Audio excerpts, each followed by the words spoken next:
मैं आपकी अनुमति से प्रक्रिया के नियम 131 के अंतर्गत राजस्थान उच्च न्यायालय में एडमिशन की स्टेज पर ही लंबित पुराने प्रकरणों का निस्तारण नहीं होने एवं विशेष प्रकरणों में कानून के अंतर्गत निर्धारित अवधि में निर्णय नहीं होने से पीड़ित पक्षकारों को समयबद्ध न्याय नहीं मिलने से उत्पन्न स्थिति पर माननीय विधि मंत्री का ध्यान आकर्षित करता हूं।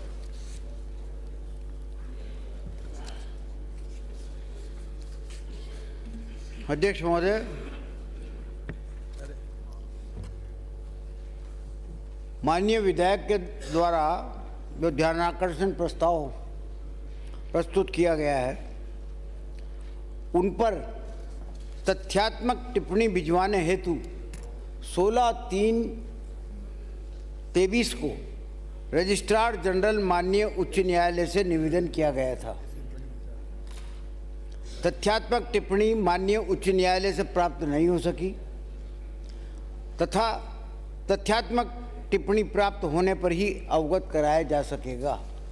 माननीय अध्यक्ष महोदय, मैं निवेदन करूंगा कि भारत की संसद और विधानसभा ने जो कानून बनाए हैं उसमें SC/ST एक्ट में चार्जशीट के बाद 2 महीने के अंदर निर्णय करने, as far as possible, NI act 143/3 में 6 महीने के अंदर निर्णय करने, पॉक्सो एक्ट सेक्शन 35(3) 1 साल के अंदर निर्णय करने, प्रिवेंशन ऑफ करप्शन एक्ट में सेक्शन 4 में 2 साल में निर्णय करने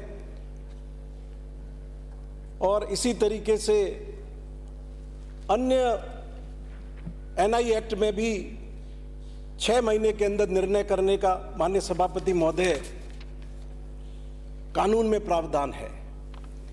लेकिन इसके बाद भी राजस्थान हाईकोर्ट में एडमिशन की स्टेज पर 1,90,000 मामले लंबित है, जिसमें 35 साल से 1 मामला, 25 साल से 19 मामले, 20 साल से 61 मामले और 15 साल से 780 मामले एडमिशन की स्टेज पर लंबित है।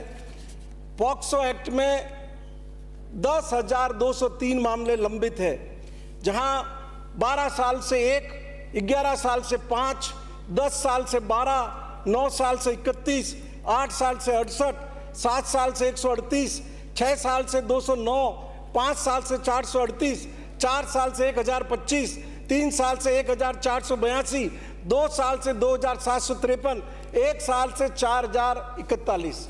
ऐसे ही एट्रोसिटी एक्ट में 19,159 मामले स्पेशल कोर्ट में लंबित है, जिसमें 29 साल से 1, 25 साल से 2, 24 साल से 1, 23 साल से 1, 22 साल से 1, 19 साल से 3, 18 साल से 3, 17 साल से 1, 16 साल से 2, 15 साल से 6, 14 साल से 9, 13 साल से 44, 12 साल से 95, 11 साल से 152, 10 साल से 240, 9 साल से 400, 8 साल से 660, 7 साल से 953, 6 साल से 1460, 5 साल से 1783, 4 साल से 2509, 3 साल से 2194, 2 साल से 4098, 1 साल से 4,541। माननीय अध्यक्ष महोदय, इंटेंशनली तथ्य छुपाने के लिए ये उत्तर नहीं दिया गया है।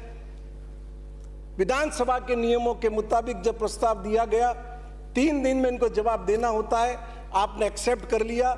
ये विधानसभा की अवमानना है और नागरिकों को उनके अधिकार से वंचित करने के लिए जो इस सर्वोच्च सदन में चर्चा का प्रयास किया गया, वो न्याय से वंचित करने का भी एक षड्यंत्र है। मैं आपसे विनती करूंगा कि इसमें अवमानना की कार्रवाई आप फरमाएं, जिससे इस सर्वोच्च सदन को राजस्थान की जनता के प्रति जवाबदेह बनाया जा सके। माननीय मंत्री जी। अध्यक्ष महोदय, अभी 7 रोज पहले 14/3/23 को माननीय सदस्य के द्वारा यही सवाल उठाया गया था, 7 ही दिन पहले, और जब भी उत्तर ये दिया गया था कि आप जो आंकड़े बता रहे हैं और जो हाईकोर्ट आंकड़े बताता है उसमें क्या अंतर है, तो अंतर है तो उसको भेज दिया हमने हाईकोर्ट में। अब हाईकोर्ट का जवाब आएगा जब भी तो जाकर के कुछ हो पाएगा।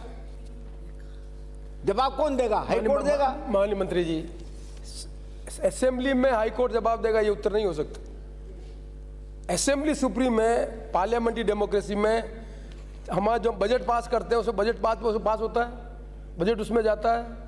बजट जाने के बाद यदि हम यहाँ पर डिस्कस नहीं करते हैं तो हम अपनी जिम्मेदारी का निर्वहन नहीं करते हैं। मैं इसको बहुत गंभीरता से मानता हूँ कि जब यहाँ से लिख दिया गया था कि इसका जवाब आए तो विभाग का काम था कि इसका जवाब लेकर 131 में डिस्कस किया जाए। यदि 131 में लगने के बाद यदि जवाब नहीं आता है तो अन्य विभाग के खिलाफ जो कार्रवाई होती है वो विभाग इनके खिलाफ भी कार्रवाई होती है।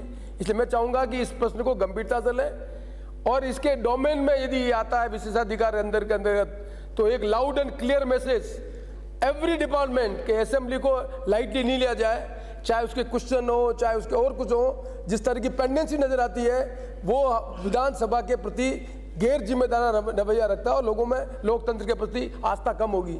इसलिए मैं इसको गंभीरता से लेता हूँ और मैं इसकी गंभीरता को देखते हुए अपना ऑर्डर रिजर्व करता हूँ। मैं इसकी पूरी चर्चा करके किस तरह से विधिक रूप में इसके बारे में गंभीरता से चर्चा की जा सके उसके बाद मैं इस पर निर्णय करूंगा। पर मैं निश्चित तौर पर संसदीय मंत्री हैं, आप कानून मंत्री हैं, कानून मंत्री का उत्तरदायित्व असेंबली के प्रति है और असेंबली में जब क्वेश्चन 131 का लगा दिया तो 131 का जवाब उस असेंबली के अंदर आना चाहिए। ये असेंबली की प्रैक्टिस रही है। इसलिए मैं चाहूँगा कि आप इसको गंभीरता से लें और गंभीरता से लेने के बाद जैसा मैंने कहा कि यदि इसमें विशेषाधिकार का हनन का स्कोप बनता है तो निश्चित तौर पर मैं उसके संबंध में बाद में अपना निर्णय दूंगा। No, I will not allow it. There is no clarification. Please बैठे। मैं जवाब दे दूं? सामान्य मंत्री जी। अध्यक्ष महोदय, आपके द्वारा जो बात कही गई मैं उससे बिल्कुल 100% एग्री करता हूं कि निश्चित तौर पर जब भी कभी किसी को जो है यहाँ से जवाब मांगने के लिए भेजा जाता है तो उसको टाइम के अंदर अंदर जवाब देना पड़ता है, लेकिन टाइम लिमिट उच्च न्यायालय के लिए प्रेस्क्राइब नहीं है। माननीय मंत्री जी प्लीज, माननीय मंत्री एक मिनट बैठा, प्लीज बैठे सर। आप बैठे, आप बैठे प्लीज। उच्च न्यायालय और कोई भी न्यायालय असेंबली के अंदर अकाउंटेबल लॉ मिनिस्टर है, तो नियम और कानून के लिए कोई उच्च न्यायालय के लिए एक्सेप्शन नहीं है। कानून मंत्रालय को कानून के अंतर्गत यदि असेंबली के अंदर कोई चीज लिस्ट हो गई है तो उसको समय के अंतर्गत उसका जवाब आना चाहिए। ये इसमें कोई एक्सेप्शन नहीं है कि उच्च न्यायालय ने नहीं दिया या नहीं दिया। मैं समझता हूं कि इसको गंभीरता से लिया जाना चाहिए क्योंकि जो केसेज इन्होंने पॉइंट आउट किए हैं वो केसेज जैसे एडमिशन स्टेज के अंदर यदि उसका नहीं होता है और इतने लंबे समय तक पेंडेंसी होती है तो ये गंभीर प्रश्न है, जनता के प्रति न्याय नहीं हो पा रहा है। ये जब न्याय नहीं हो रहा है तो न्याय की चर्चा कहाँ होगी? न्याय की चर्चा करने का प्लेटफॉर्म तो असेंबली है। तो असेंबली में यदि हम चर्चा नहीं करेंगे कि जो हमने कानून का प्रोविजन बनाया, जिस कानून को लागू करने का जुडिशरी का काम है, वो एडमिशन स्टेज पर ही केसेस डिसाइड नहीं होते हैं, तो मैं समझता हूं कि फिर न्याय की प्रणाली के अंदर लोगों का विश्वास उठ जाएगा। इसलिए मैं चाहूंगा कि आप इसको गंभीरता से लें और इसके संबंध में मैं अपना रिजर्व फिर कह रहा हूं मैं क्यों करूं, हम फिर हाई कोर्ट को आज ही लिखते हैं इस बारे में कि इस बात को विधानसभा ने जो है बहुत गंभीरता से लिया है कि आपने समय पर जवाब नहीं दिया, आप कृपया फौरन जवाब दें। इसका मैं फिर लिख सकता हूँ, उससे ज़्यादा क्या करूँ? आप विधानसभा की भावनाओं को अवगत कराएं और विधानसभा के नियम और कानून की पालना के संबंध में उनको दें। मैं अपना रिजर्वेशन आपके उत्तर तक अपना जो निर्णय करना है उसको रिजर्व रखता हूँ। ठीक है। 131 श्री फूल सिंह मीना।